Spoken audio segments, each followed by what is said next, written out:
So I failed on what I told you guys I was gonna do. Back in the Tru Hitch video, I told you I had a tow coming up of a big concrete mixer towing interstate. It's up in Yakima, Washington. We gotta tow it back to Bend. And I said I was gonna use the Tru Hitch for that so you can see how it works. And as you can see, we got the Zacklift hooked up. We're getting some fuel up here in Northern Oregon, headed up to Washington to go get concrete mixer number 2, because there's actually 2 of them. And I thought this would be so perfect to tow one with the Zacklift to get on the scales and see all the weights, and then tow the second one with the Tru Hitch and get on the scales and see all the weights to really see the difference. Unfortunately, I did not get all the bugs worked out of the Tru Hitch in time to get these 2 tows done. I really wanted to, but Tru Hitch is very old, been sitting for a very long time, the last 5 years of that being on the coast. Oh, here comes a big truck down the road. And there's some issues with it from being on the coast and all the rest, like the controls sticking being a very important one. Check this thing out.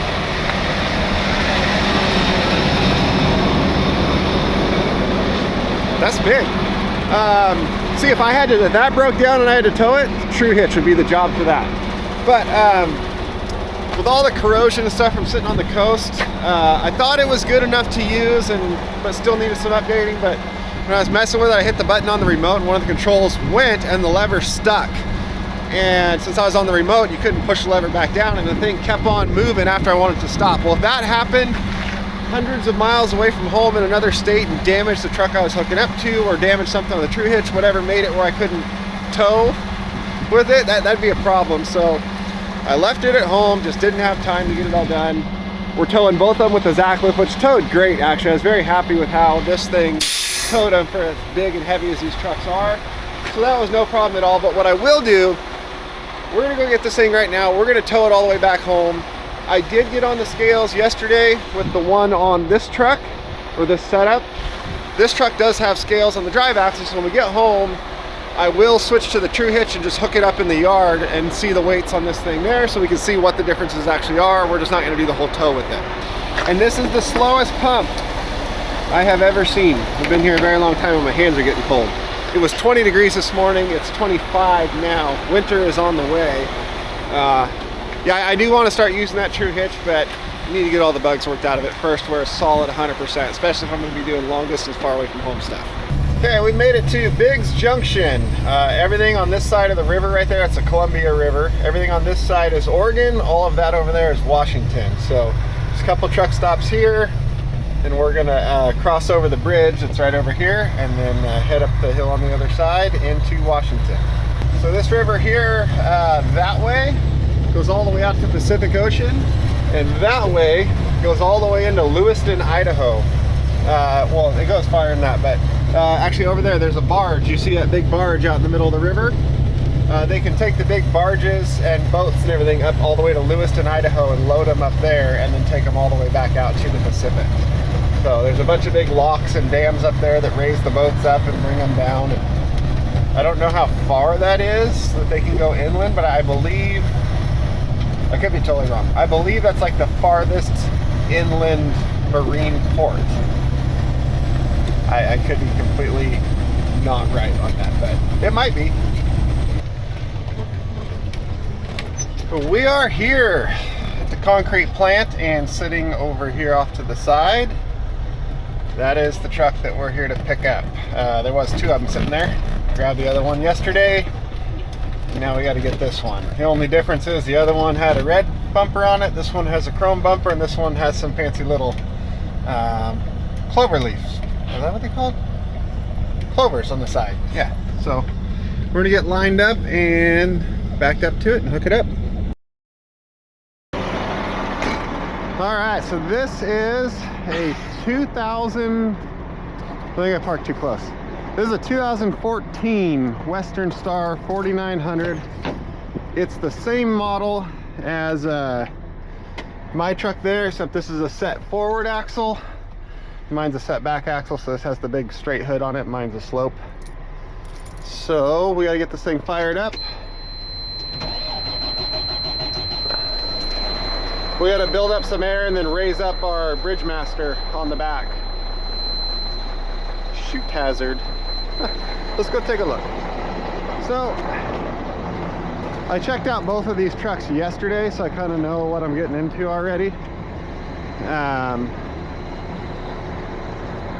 No, the chute's straight. If the chute's crooked and you raise the axle, you mess stuff up. One thing, neither of these trucks have the chutes extensions on the sides here, like the one that I drove back from Las Vegas and had to get creative with on the side of the road.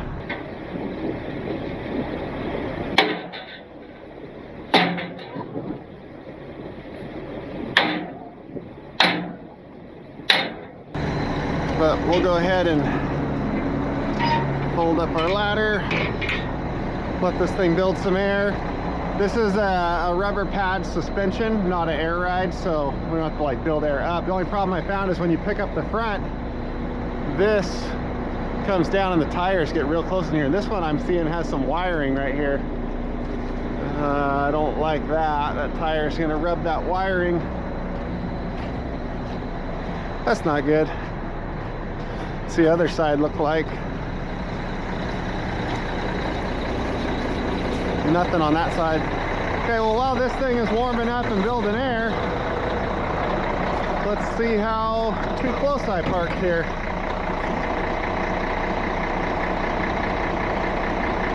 Yeah, I'm too close. I am really bummed that I didn't get to do this with the Tru Hitch. I really wanted to tow it with the Tru Hitch, but the Tru Hitch was not 100%, and when you're towing stuff like this, especially interstate, like and this far down the highway, you need to be 100%. This isn't something to like play around with. So, oh man, I totally nailed that. I'd love to say that was because I was so good, but I actually thought I was too close, so that was I just got lucky. Cool. Yeah, towing something like this down the highway, you got to be 100%. You got to be confident in your equipment, and I was not confident in that Tru Hitch yet. So we brought the Zacklift so that we know we're good. And like I said, I scaled it all out yesterday, and I know the weights and all that, and I know that we're good on weights and everything. So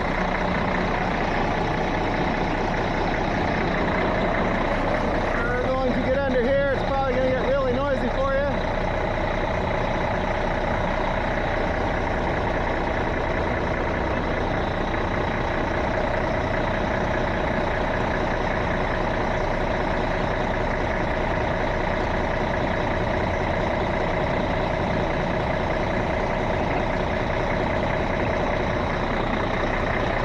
Dang it. I'm too far over. I need to go that way a little bit.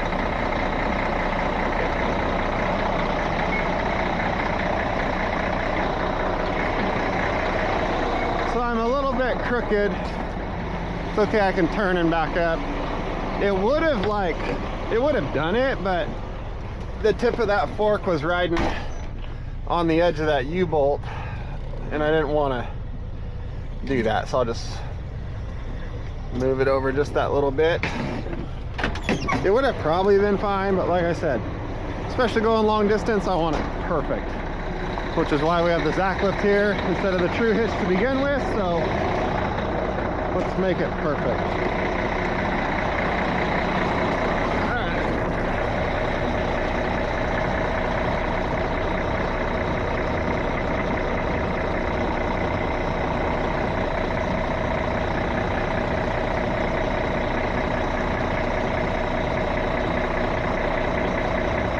All right. Got it. So we're not going to pick it up yet because the rear axle's still down. So the two drop axles are coming up. That one could use a new airbag. We'll let them build up. Let's go see if our Bridgemaster comes up.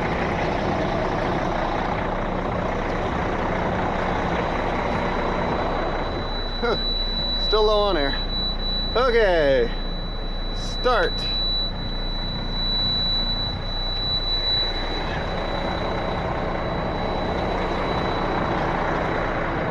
There it goes.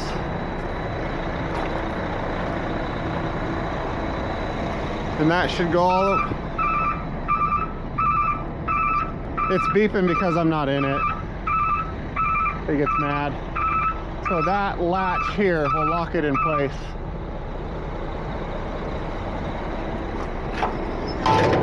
Good. All right, now we can pick the truck up.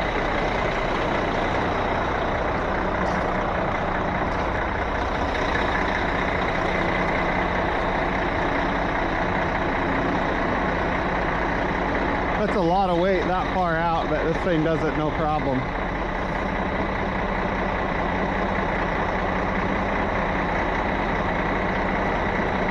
So we're gonna go extra high up. So that, I shouldn't have done extra high up just yet. I should pull it in first. We need room to get to the drive shaft. Okay, you got air? Yes, you do. So we can release the brakes now.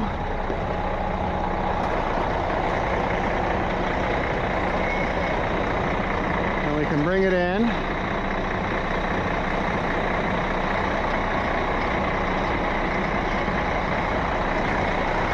And now, leave the brakes released, shut the truck off. So on the other truck, I pulled the axle shafts out, which I get lots of people tell me, why don't you just pull the axles out? Actually, most people say, why don't you just pull an axle out, like as in one? And that is because you should never pull just one axle out. That is, if you're gonna pull one axle out, pull them all out. That is the correct way to do it. If you pull one axle out, yes, it will roll without spinning the drive shaft, but that means the spider gears and the differential are just going like hell. And here's a fun fact about spider gears: they don't have bearings on them because they're made to just slowly do this as you go around a corner, not do 5 million miles an hour.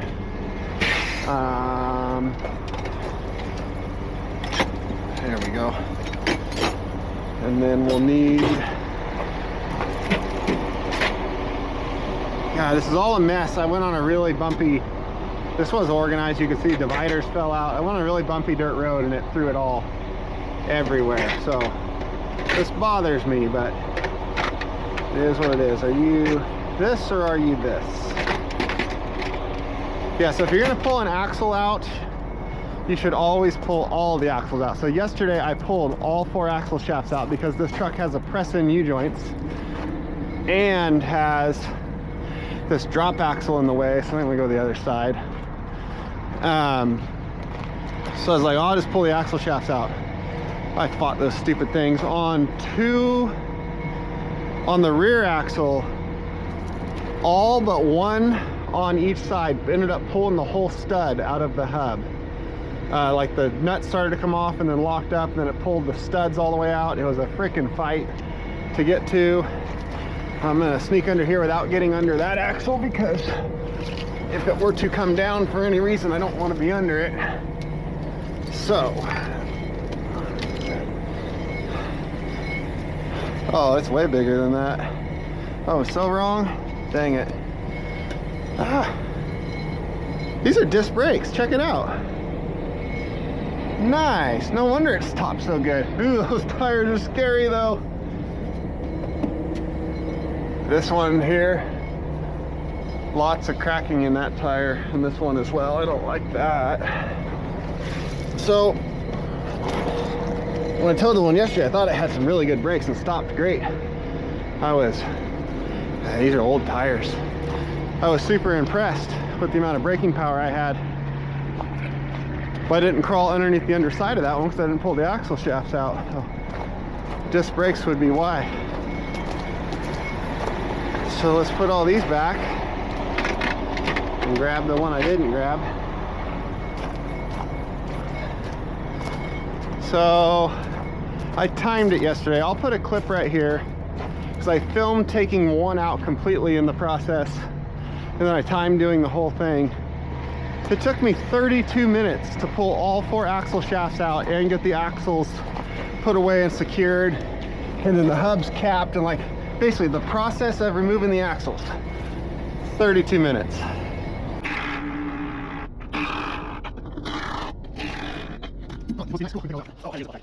Sometimes those axle shafts don't come out there, and you gotta get me with a sledgehammer. That's why I leave the nuts on, and because I fly out, I'll be able to use cones.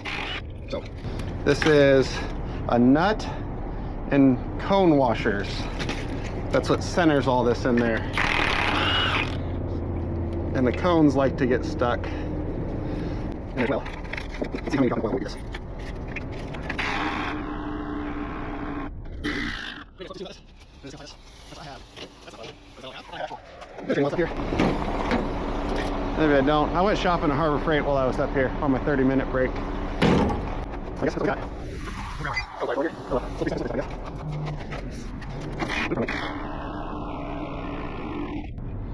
Oh, that one pulled the whole stud out. Cool. And just unlock it.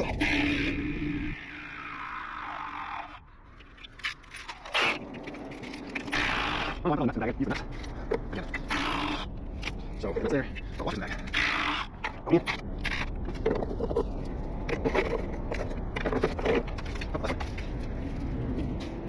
Okay, so what we're gonna do, got everything cool. Let's pull the axle out. And of course, that's junk, which they usually are.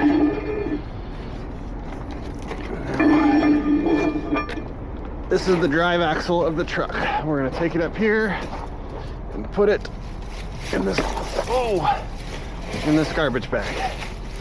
Yes, I know some people's trucks are super fancy and have a compartment for the axles to sit in.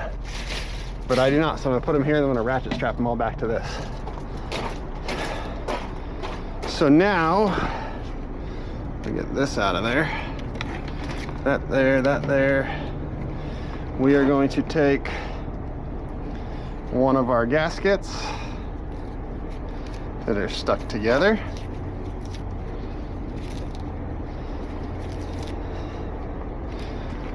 Put on here. One of our plates, put there, and now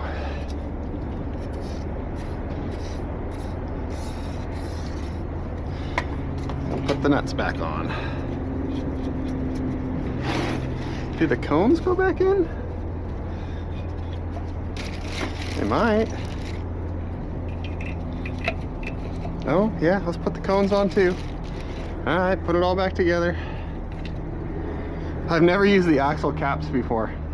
This is my first time. I actually had to cut the zip ties off of them to use them.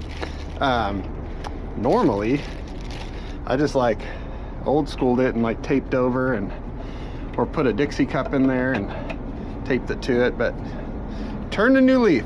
I'm a professional now. So we're gonna do it right. Ish.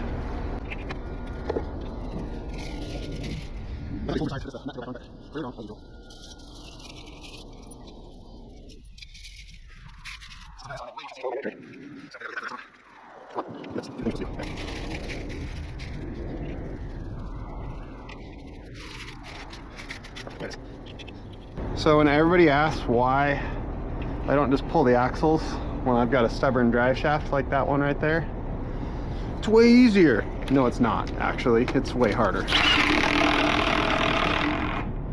It's a ton more work.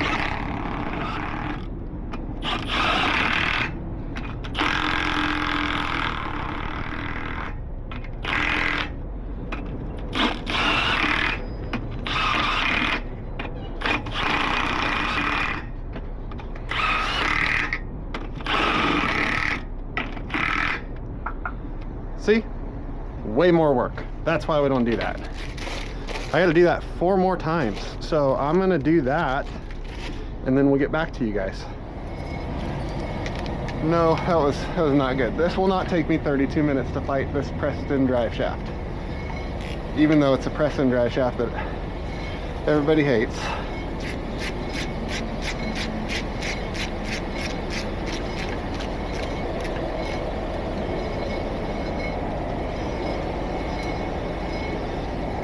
Oh, where's my Ziploc?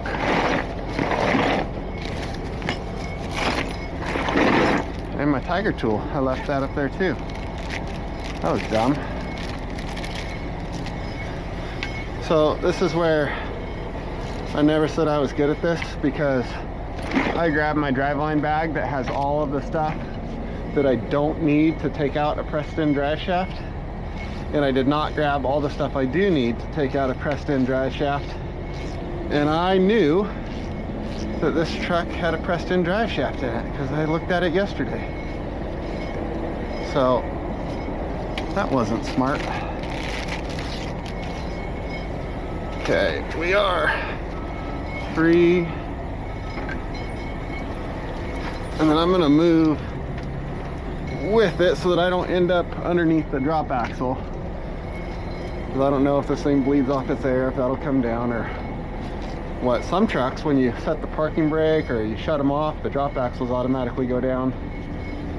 You got to be really, really careful with drop axles, especially ones that are this close to the drive axle that you're working on.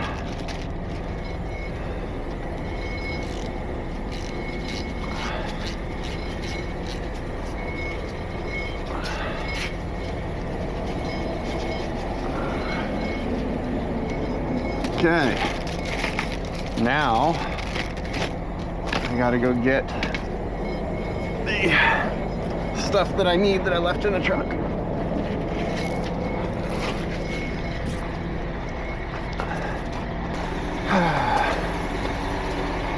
Okay, tiger tool and no, which one's tiger tool one? What the heck? There it is. All right.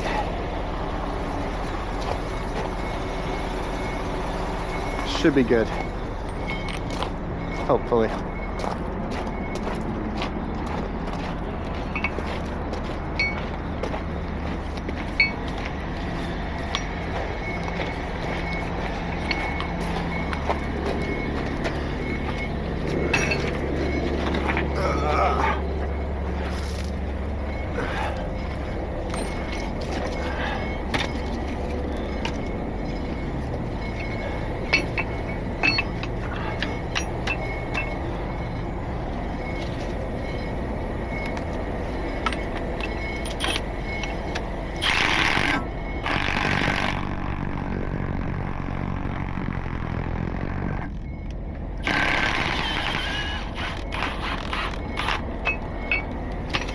Okay, let's rotate it.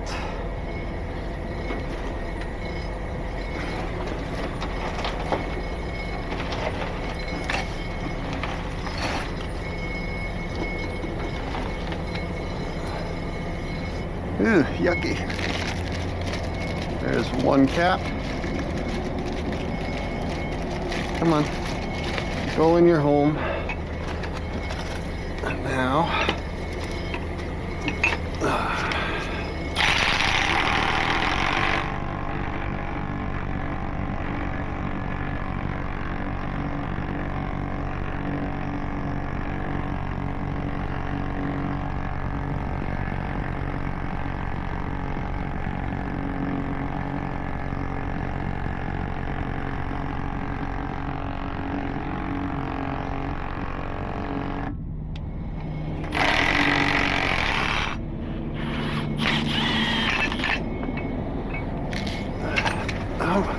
far enough, or is it not?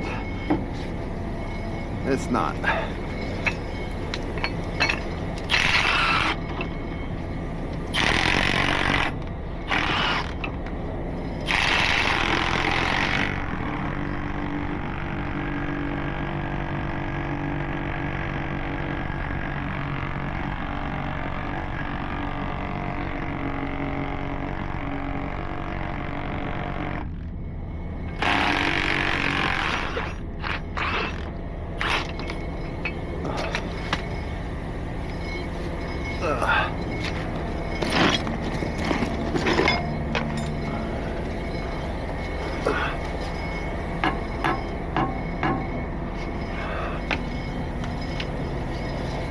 Why'd you move?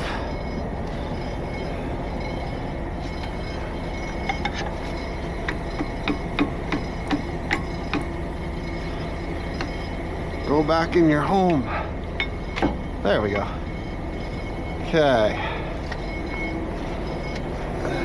That's still not enough? Come on, bro. Get out of there.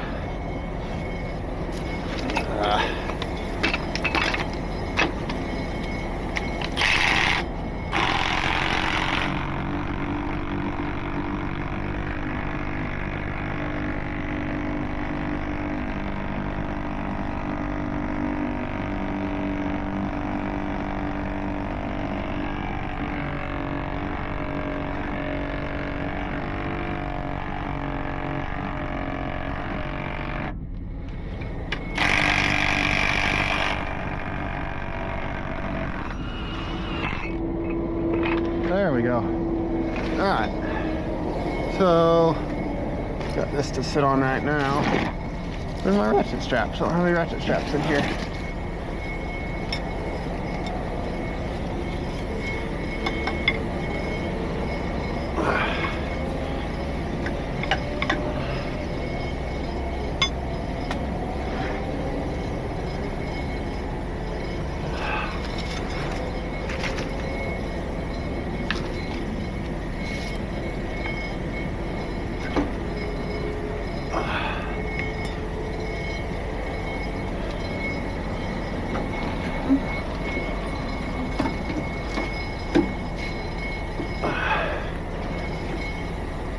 Come on out of there.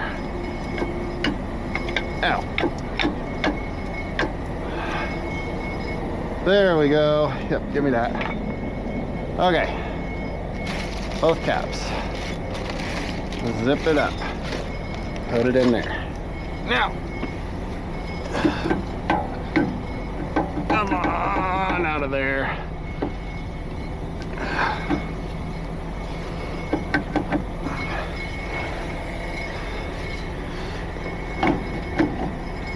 I need you to go back.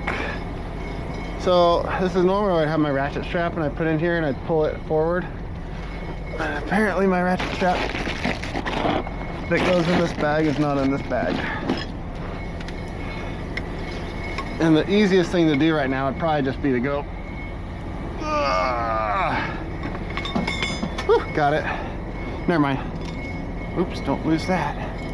I was gonna say the easiest thing to do right now would probably be just go up to the truck and get the ratchet strap instead of fighting it, but I'm gonna fight it. And fighting it turned out to be the right call. So now we need to get that up there.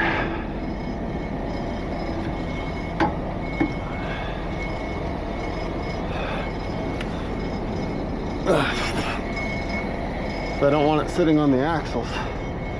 I need the ratchet strap. Now, if that axle wasn't in the way, I could probably just bench press it up there and get it, but using my knee and like holding it up with my knee and all, but there's an axle in the way, so we're not gonna do that.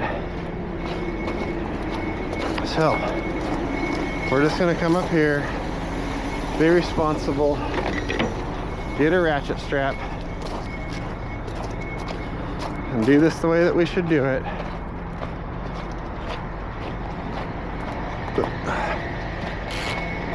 So,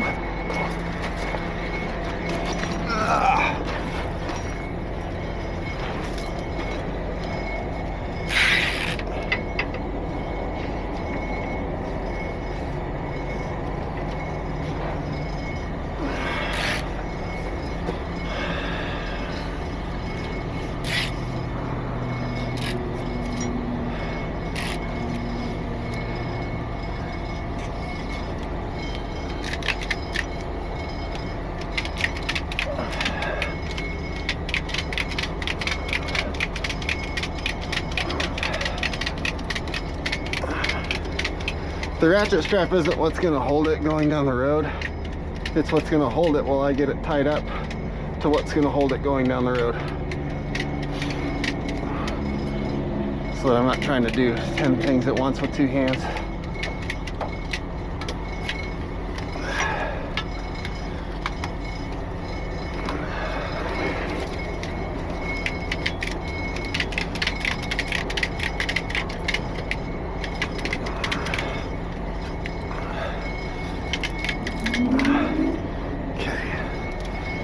Now this. Hey, now that the drive shaft's out of the way, I can sit up in here and do this.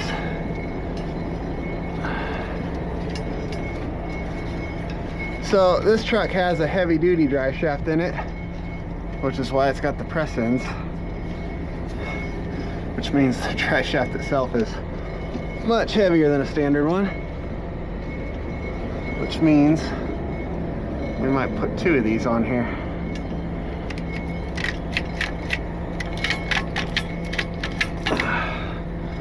Or we'll just do it like this.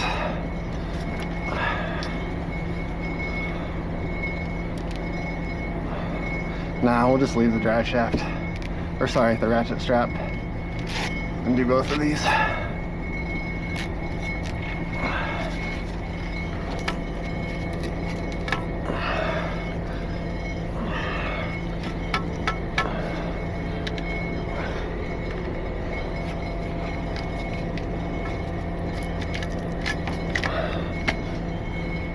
Okay, we're good.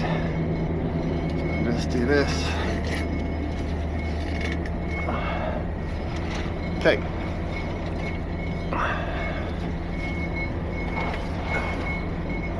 All right, let's get all our junk out of here. Oh, this is part of my Tiger tool.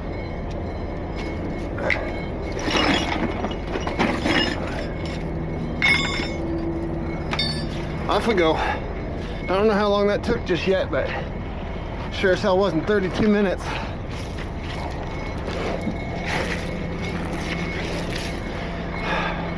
Drive shaft done. Okay. That goes there. Now it's got grease on it. Cool. Okay. This stuff put back away.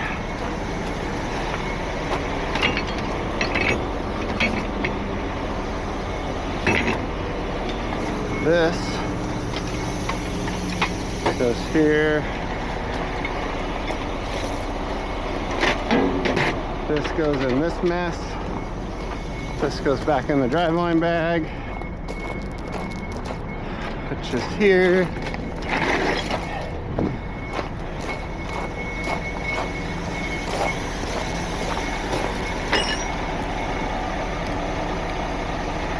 Done.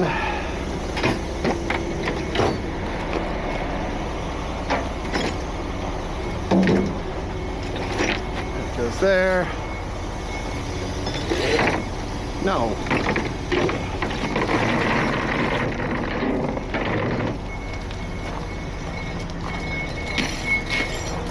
Get the front axle tied down right quick.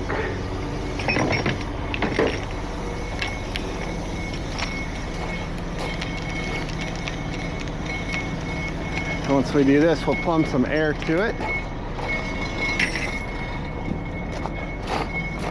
We go around behind the front axle so that we don't go under it.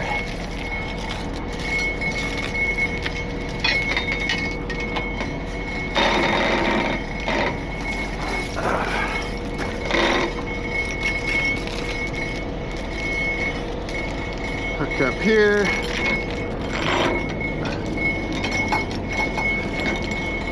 Send this through first.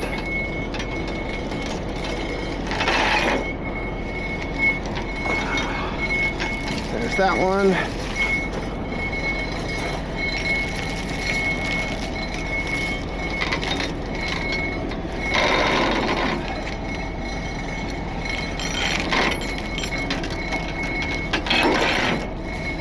Wow, that works out so nice. Okay. On our last link here, come over to our last link we can get to here, and we tighten this down.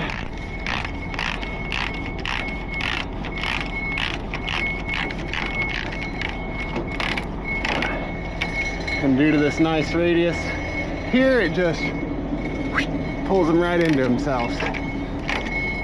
Very solid connection that allows the axle to still rotate in the forks a little bit as I go over bumps and movements and stuff. Works really well. And we pull these here,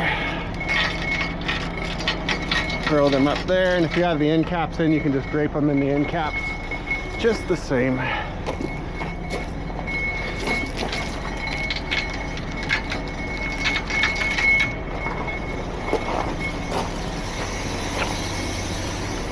Remote back on. Actually, while it's up, hold on. Getting ahead of myself. Yeah, I need you and you. While it's up high, let's do this part. And we have room. We're gonna go back to the air dryer and we're gonna pull this line.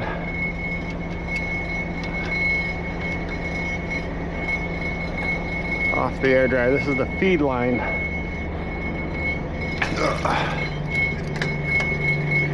It goes from the compressor to the air dryer. And then this one goes out to the tanks.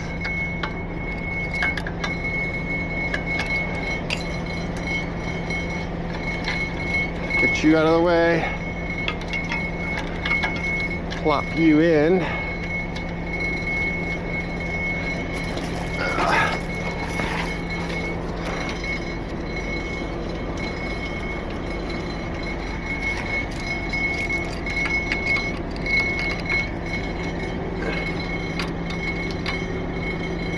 Come on, get it.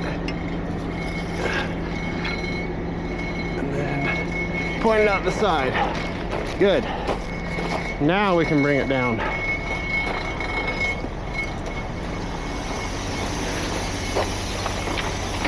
Wrong one. Okay.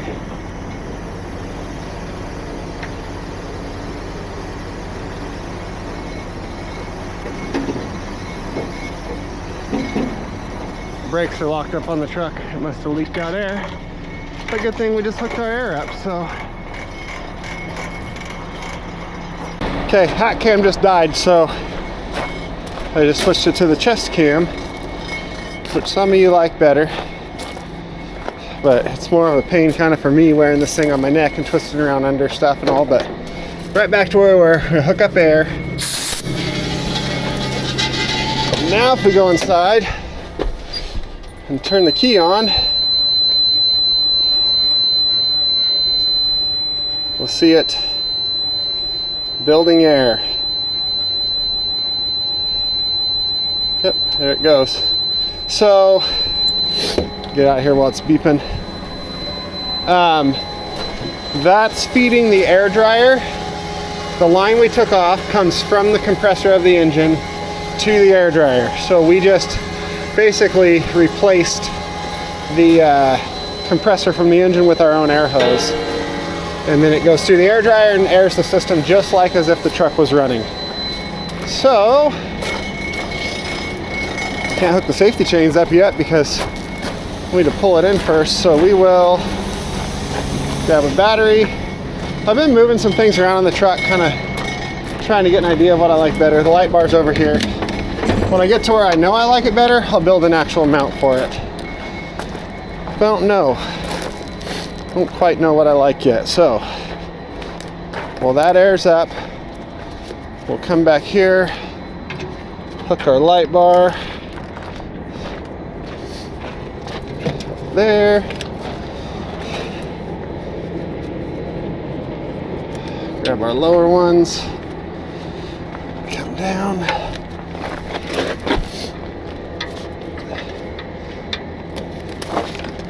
Go up and over. There's our safety. We got that. So, come on, air up. Is it enough to release the brakes? Yeah, it is.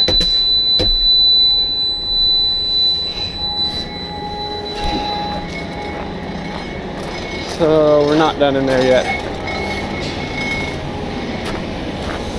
And now, come in.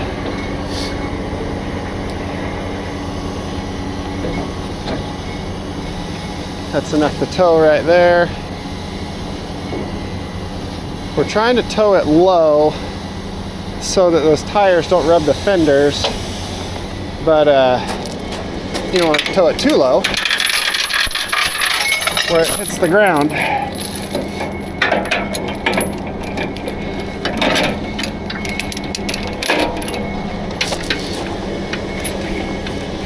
So I put a new hose on my hose reel, but I forgot I have a 25-foot hose reel, and I got a 50-foot hose for it, so it doesn't all fit. So I got a 25-foot hose to put back on it instead.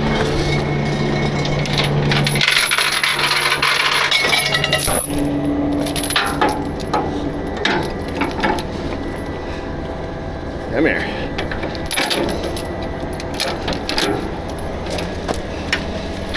So tomorrow is kind of a maintenance day at the house, and putting these trucks back together because I got to drive these things later on to their final destination. So I do have to reinstall everything and hook up the air back up and all that stuff. So get a brake buddy. There's not a super fun spot to tie into the foot valve in there, and all those drop axles down there are kind of in the way of getting to the relay valve easily, so shut up. We're just going to use the brake buddy. This goes down here.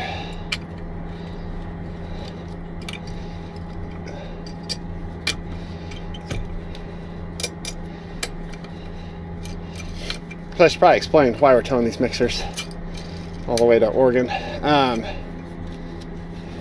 What is going on? Oh, there's a bolt over there, I see. These mixers were bought by a company in Oregon from this company here in Washington. So they hired me to tow them down to my place where they can get stored for a little bit until they go to their final destination. Well, not their final destination. They're going to go to a shop that's going to go through them completely and get them all checked out, gone through. I want to make sure it's not pushing on the brake pedal. Probably in there. So they'll get all gone through and checked over 100%. Made sure they're ready to run and stickered and lettered up and all that, and then they'll go to their final destination. I'm just holding them for the in-between time until they're ready to go to that shop. So even though we're front towing it, we have the brake buddy on.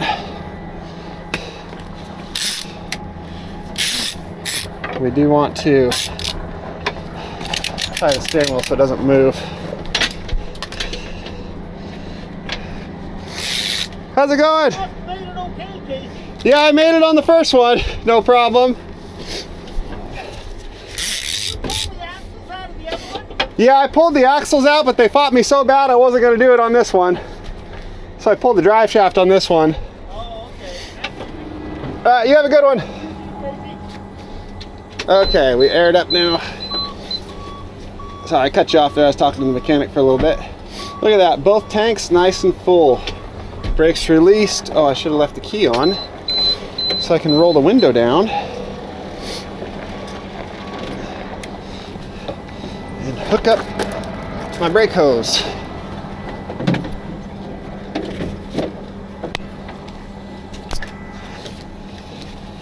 All right, cool.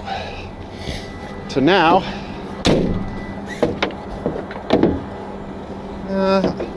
I should have done that over the mirror.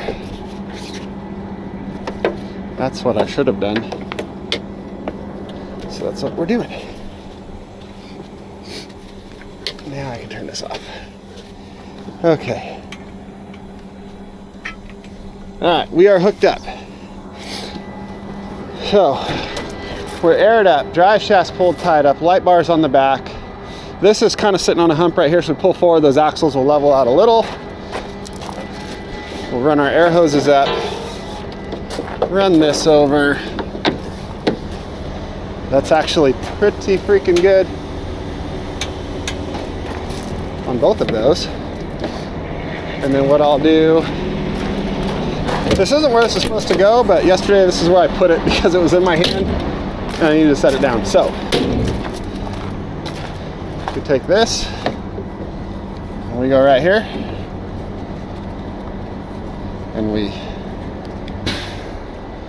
do that. Now those aren't going anywhere. That's plenty of slack for turning. The good thing about using these hose reels is if it pulls too tight, it pulls the reel and then reels back and forth. So good. Safety chains tied down, drive shaft, light bar, steering, brakes, air. We're good.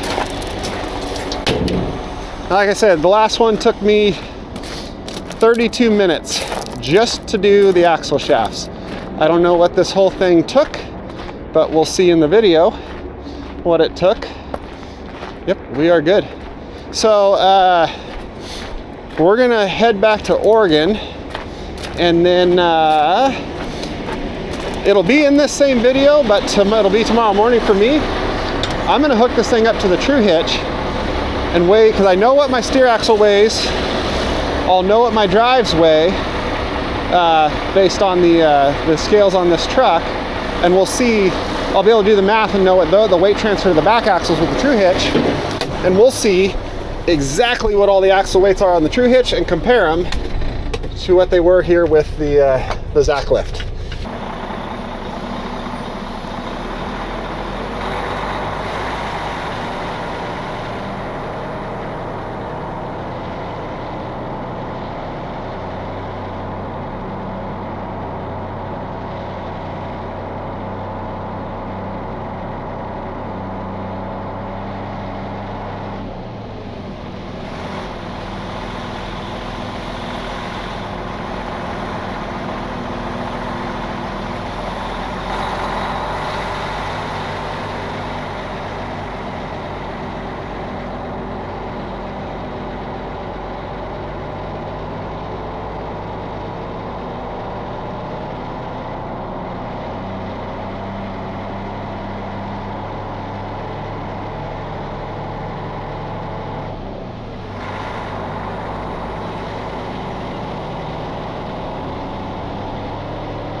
All right, we are making the turn 97 and dropping down into the gorge. This is the steep hill right here. I believe this is 8%. We just came down all of that up there and now dropping down the last part. I do have brakes on that mixer that I'm towing back there, and actually that thing has disc brakes on it, so it has better brakes than my own truck does. And when I press my brake pedal, the way it's all hooked up, when I press my brake pedal, the brakes on that truck apply too, and we actually have some pretty solid brakes. But I drive like I don't have brakes on the vehicle that I'm towing, because although it's never happened, those brakes are all hooked up by multiple air lines running back there and connections and hoses swinging between the two and tied up onto the side of the truck and stuff like that. So it is possible for a line to like get pinched or kinked, or one of the quick couplers pop off or something like that. Like I said, I've never had it happen, but I try to be very careful about how I route the lines. But I guess it is possible for a line to come off. Like, this hill is steep, so we're good with how many brakes, like having all the brakes. Like, I can stop right now if I needed to at 70,000 pounds gross weight that we are. But if something happened to one of those lines back there, like it kinked, it got smashed, or it popped off, and I all of a sudden don't have brakes, I would have a really, really hard time stopping all 70,000 pounds that we are on this hill. So I drive like I don't have brakes on that, in case for some unforeseen reason all of a sudden I don't, I'm good. Like right now I could stop. If I was going any faster, no, not without that thing helping. So we just take it nice and easy, and it sucks for the people behind us going much slower than they want to, but it would suck a lot worse for the people in front of us if we lost our brakes. So those people back there just get to, I guess, sit back and enjoy the show. So one more little chicane right here over the top of the railroad tracks, and we have made it to the bottom.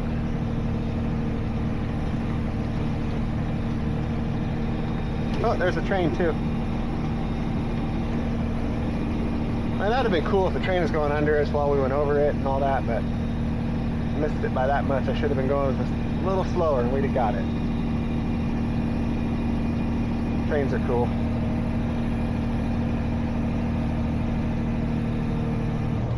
All right.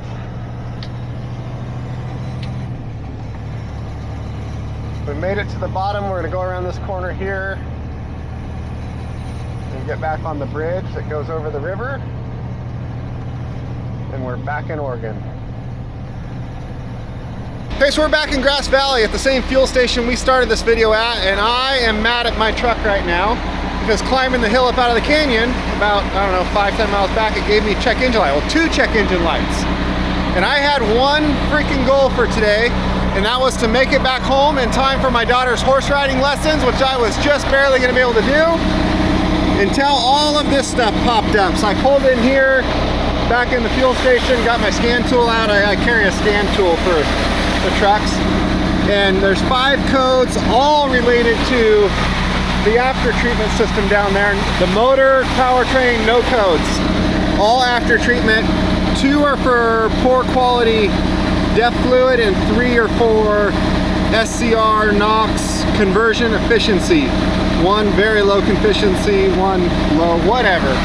So my whole freaking goal, and the reason I left so freaking early this morning, is so I could make it home in time for my daughter's horse lessons. Now the truck's sitting here in a parked regen because it doesn't want to do anything else, which means I'm gonna miss it because I was just barely gonna make it home in time. So I'm not happy with my truck right now. On top of that, when I hit a bump back there, all this plastic broke out and the bottom of my dash started falling down. So I gotta figure out how to re-secure that so it doesn't do that. 2 check engine lights on the dash, so I hit the regen button on the dash and it went straight into a parked regen, like with no hesitation. So hopefully that's just what it wanted, was a parked regen. It'll sit here and do that for 45 minutes or so, wasting time and fuel. And then I can see the heat waves coming off the truck right now. It's basically just overheating itself to burn out the filter. Hopefully once it's done, that clears that up. We'll see. If all else fails, I'll throw the drive shaft back in the mixer, unhook it, and drive this son of a bitch home. Because I am making it home tonight one way or another.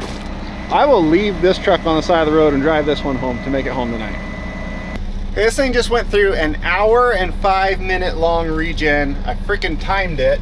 I've been sitting here. 1 hour and 5 minutes. It just idled itself back down. All the check engine lights are gone. Horseback riding lessons were supposed to start at 4. You see, now we're not going to get home until 4:54. I would have made it on time if it wasn't for that stupid regen. So hopefully the lights stay off. We're going to head home. What time is it? It's a little over 2 hours to home, so that sucks, but hopefully those lights stay off. Let's get out of here.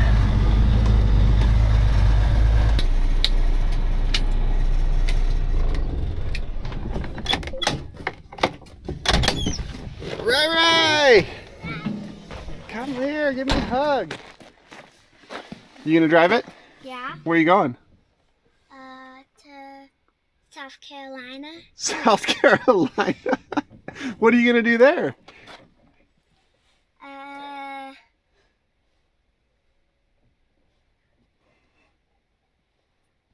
Pick up skid steer. Skid steer? Okay. We should put the low bed trailer on if you're gonna do that. Did you go ride Mickey today? Yeah. Did you do the barrels? Yeah. Did you lope or gallop? Yeah. You have a lot. I'm sorry I missed it. Mama sent me some videos and some pictures though. She did? Yep. Looked like you were doing really good. The cable up there. Pull that. Yep.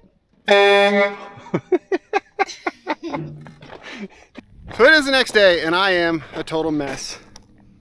As you can see, after hooking that truck to that Tru Hitch, and after doing that, I am so freaking glad that I just took the Zacklift and towed these things, because it was so much easier. But, moment of truth. This truck has scales on it. I know for a fact that it is 13,000 pounds on the front axle right now. We were 40,000 pounds on the drive axles with the same truck hooked to it with the Zacklift. We are 24,000 pounds on these drive axles right now. So that is a massive, massive, absolutely huge difference. This concrete truck is 12,000 pounds on the steer axle empty as it sits. I know that based on all the weights and math I did when I towed it down here on the cat scale.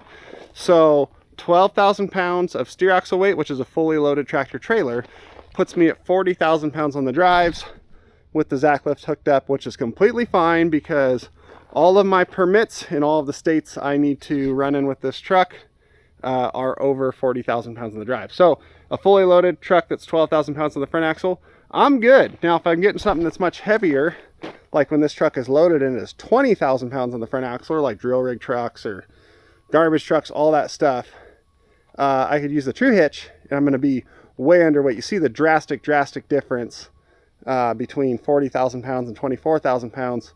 Absolutely huge, but there is a problem. It transferred an extra 3,000 pounds back to the drive axles. Now I know that because math. I knew what this entire setup right here weighed with the Zacklift on the back of the truck. I also know that this Tru Hitch is 7,000 pounds lighter than the Zacklift. So I took the total gross combination weight from the cat scale and we towed it, subtracted 7,000 pounds because that's how much lighter this whole combination now is. 24,000 pounds on the drives, 13,000 on the steer. The leftover weight is what's on the drives because that total amount of weight still exists. And it's an extra 3,000 pounds over when we towed it with the Zacklift. That is because with the Zacklift, we were picking it up right here by the axle. And no weight transfer happens when we pick it up by the axle that high. Now granted, if we go way up in the air where it's all pointed right downhill onto the drives, yes, weight transfer happens. But at tow height, no. If you pick it up by the axle, whatever it weighed there before, it weighs there after. This, on the other hand, has the pivot point way up here, not at the axle. So the weight of that axle and the front of this truck that was on that axle is now putting part of it up there and part of it back there. Obviously, we found out 3,000 pounds back there. Now, those wheel stops, I moved them way up to get close. I could get up a little closer, and that would reduce the amount of weight transfer because it's putting this closer to that pivot point than that pivot point. If I'd have left them back where they were, it'd have been far worse weight transfer. Now, as far as how this thing is hooked up, what a freaking pain, and I'm not thrilled with it.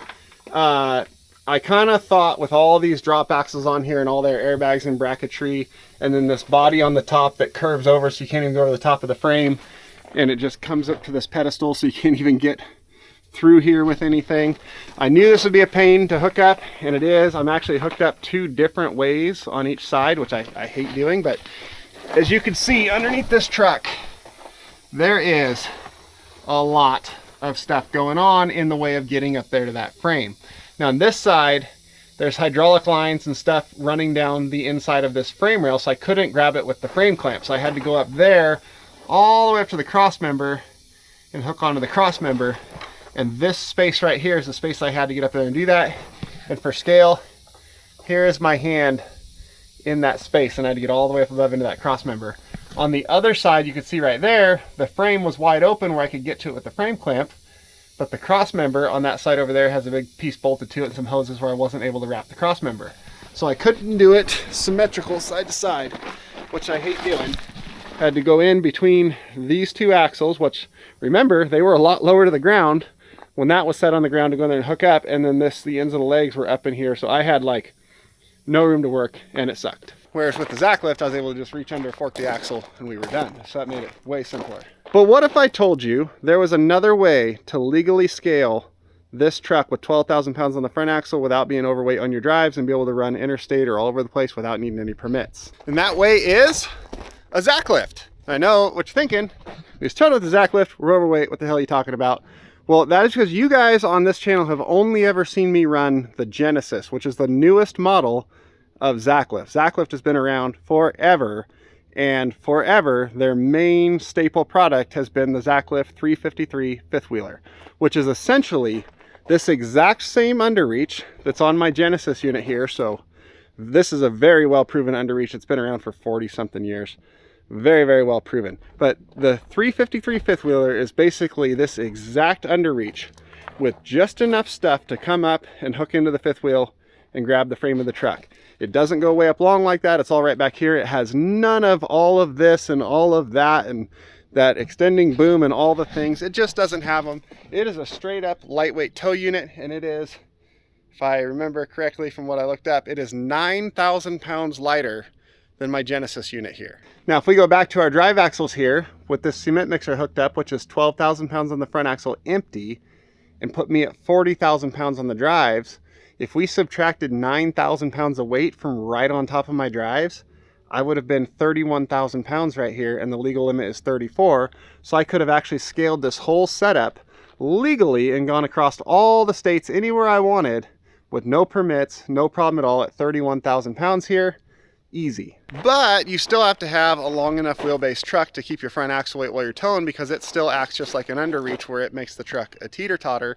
It's just so much lighter right here that it doesn't put you nearly as heavy on the back end.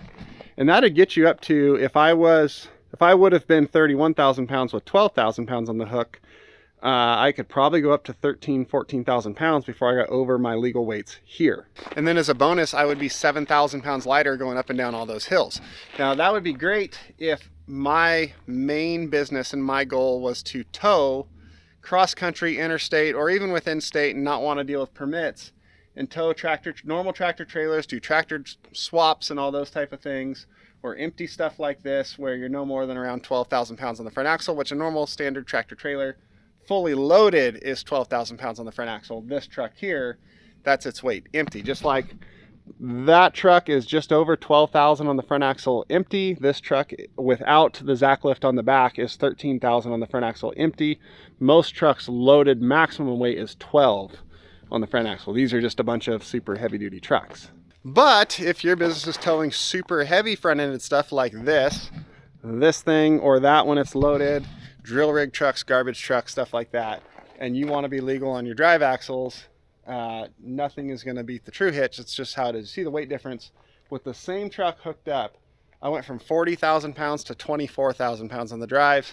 That is an unbelievable difference. It's absolutely massive, but you do have to be careful about going overweight on the drive axles of what you're towing due to the extra weight transfer to the back. So you're starting to see the conundrum of the professional tow truck driver. Now don't forget, we still have that one hooked up. We're gonna go look at the scales on that here in just a second. But there's totally different setups depending on what you want to do. That is a great setup for the super heavy type of stuff. The 353 fifth wheeler, or any of the fifth wheeler series, is great setups for legally scaling loads and being able to do towing work. But you're pretty much limited to straight towing with either one of those. With the Zacklift fifth wheelers, you can get a winch that mounts on them right here, and there's a sheave head on the back, kind of like how this rollback has, and then it does have a stiff leg option you can put on the back, and then you basically have the same recovery capability and winch out capability what the rollback has, which is good. You can do a lot with that, but it is not a wrecker. Now for me and my specific business where I wanted the most all-around unit, that's the Genesis. Yes, it's heavy for towing and you're not going to legally scale right here, but that truck at 12,000 pounds, like I said, is what most trucks are fully loaded on the front end. And I, on my drives, was under what all of my annual permits I have for all the surrounding states is. So I can go hook onto a tractor trailer and I'm good to go wherever I want. You see, it's a whole problem of there's so many options. And the reason there's so many options is because none of them are the perfect answer for everything. For me and my business, that is the best all-around unit. Luckily, I was able to find my old Tru Hitch for a super good deal, so I have that. But for much easier long-distance towing, that 353 fifth wheeler would be 100% the way to go if that's what you're doing a lot of. Now this thing, you see the problem. We've got it really close where we're going to have a hard time turning. But at the same time, we're a long way away from the drive axles of this rollback here. Now with the Genesis on the back of my Western Star, the front axle of that was probably like right here. So we're at least double the amount of overhang back here, meaning we're losing a whole lot more weight off of our front axle up there. Now that truck with the Zacklift on the back and nothing hooked up, just as it sits empty, is 24,000 pounds on the drive axles. This truck, empty, is 18,000 pounds on the drive axle. So that's 6,000 pounds lighter on the drive axles. So you would think this would be 6,000 pounds lighter on the drives than that with that hooked up, but it's not. So if we come back here, we are 36,000 pounds on our drive axles right now. So we are overweight even with this one, but I have all the same annual permits I have for that truck for this truck as well. Even though this truck never leaves the state, I still have a bunch of permits for it just because, in case I ever need to. So we're 2,000 pounds overweight here, 36,000 pounds, which is only 4,000 pounds lighter than this one was. Where the heck did the extra 2,000 pounds come from? Shouldn't it be 6,000 pounds lighter? Well, that extra 2,000 pounds came off of that steer axle. So because of that longer overhang, we have a bigger teeter-totter, which is going to pull more weight off the steer axle. Now in a tow truck, the weight you have on your drive axles is the drive axle's empty weight, plus the front axle weight of what you're towing, plus the amount of weight that comes off of the steer axles because it goes onto your drives, and that's determined by the amount of overhang and the amount of wheelbase. So we can do some quick math here and say that this is 6,000 pounds lighter on the drives than that. But it's only scaling out at 4,000 pounds lighter than that on the drives with the same load sitting on the underreach. Meaning an extra 2,000 pounds came off the steer axle. Now this truck and this truck are roughly the same wheelbase. That one's actually 4 inches longer than this one. And we know that this one was 7,000 pounds on the steer axle. We've got an extra 2,000 pounds of weight transfer off the steer axle here, meaning we're down to 5,000 pounds on the front end of that one. But that truck is 1,000 pounds lighter on the steer axle empty than this one is, meaning that truck is right now sitting at 4,000 pounds on the steer axle and 36,000 pounds on the drives. So although this truck can absolutely tow that big ass cement mixer down the road, concrete mixer, whatever you want to call it, I don't care. That's not enough weight on the steer axle for me to be happy. Technically, that is more than my organ permits require me to have on the steer axle. I can go lighter, but we start hitting some good bumps and that thing starts bouncing on the back, I'm probably gonna pull a wheelie. So thank you for attending today's episode of Towing and Science with Casey. In summary, for me and what I do, I really think that Genesis unit is the best all-around unit for me. And if I could only have one of everything going on here, including that fifth wheeler 353, I do think that is the handiest, most useful, best money-making piece of equipment of all of them. Although it would be really handy to have 353 to just hook up to anything you want and go wherever you want and not have to worry about weights. So there's that too.